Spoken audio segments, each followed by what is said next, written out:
We often hear about the full, free life we are offered in Christ Jesus.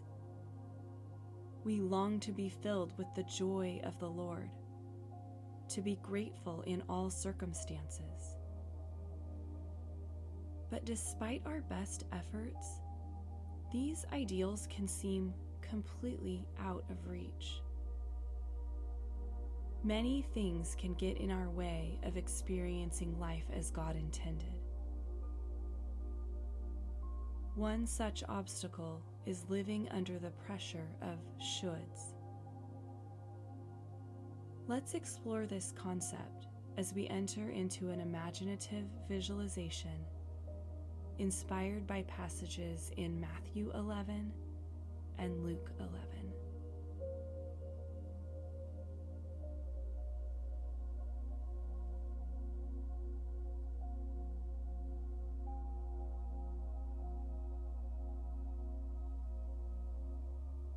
You are trudging up the hillside, one foot in front of the other.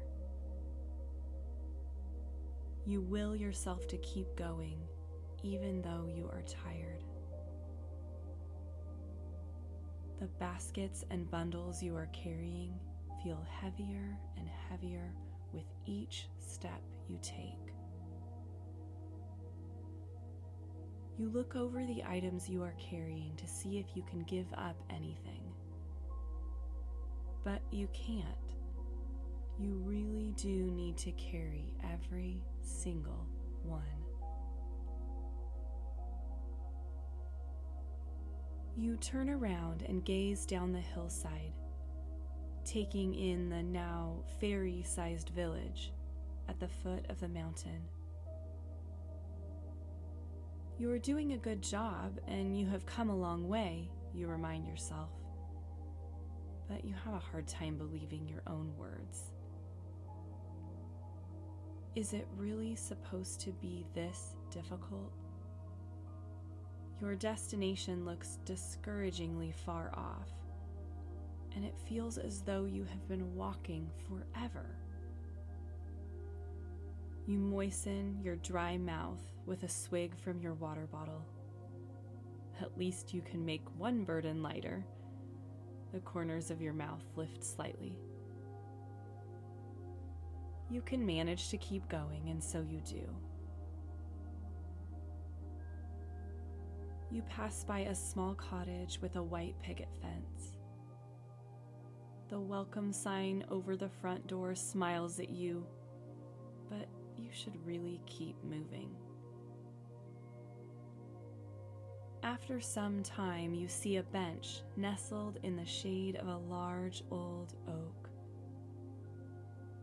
Oh, how you would like to sit down, but you want to keep your momentum, so you pass on by. As you walk along the path, you hear the faint sound of gurgling water. There must be a stream. The murmur grows closer until you finally see the water flowing down the hillside. The sound is refreshing and gentle. You pause to refill your water, longing to kick off your shoes and soak your hot, tired feet. But you press on. You are counting your steps and looking at the path as you climb still higher. Looking up ahead, you notice someone coming toward you. At first, it seems like a traveler heading in the opposite direction. But then you see that he's approaching you and you recognize him. It's Jesus. You call out and he greets you warmly. You try to give him a hug, but some of your baskets bump into him and get in the way. Sorry, you mumble. My child, Jesus says, you are carrying so many burdens. Why? Oh, Lord, you say, these are all the things that I have to carry. I mean, I think you want me to carry them. I am trying to obey and to be good. Who told you to carry these? He asks quietly. You pause to think about it. Well, teachers and pastors and Bible study books and my parents and my family members and friends and, well, me. Oh, child, you cannot carry all of it, he protests. Then what am I to do, Lord? You ask. Without a word, he begins to unload the burdens, one after another. He takes the pack off your back, the baskets from over your arms, the parcels from your hands. As he removes each one, you feel lighter and stronger and relieved. When the very last package is lifted, you throw your hands in the air and celebrate. Then you throw your arms around Jesus and give him an unencumbered hug. It feels so good.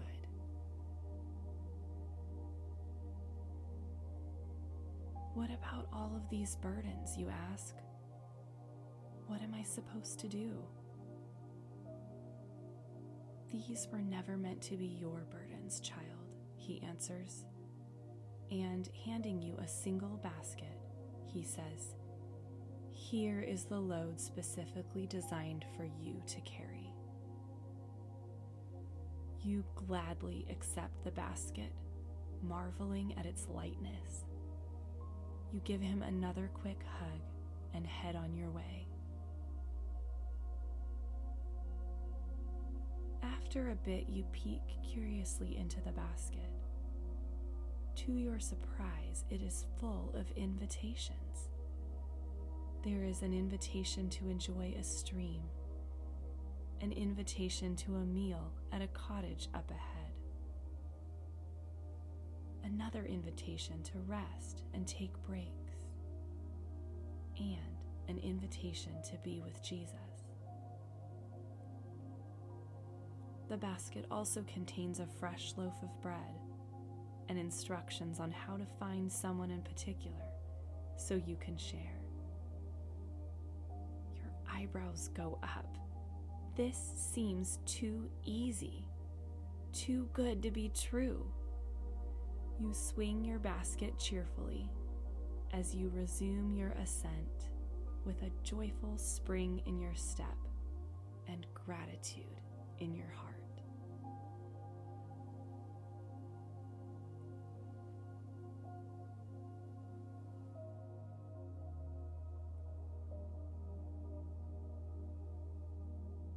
Friends, living up to others' expectations can be overwhelming, especially when those expectations are confused with obedience to God. If you are feeling burned out, I invite you to take some time to read Matthew chapter 11, verses 28 through 30, and Luke 11:46. Then ask God to help you discern what He is wanting you to carry. Are there any burdens you can hand over so you can live the life God has for you?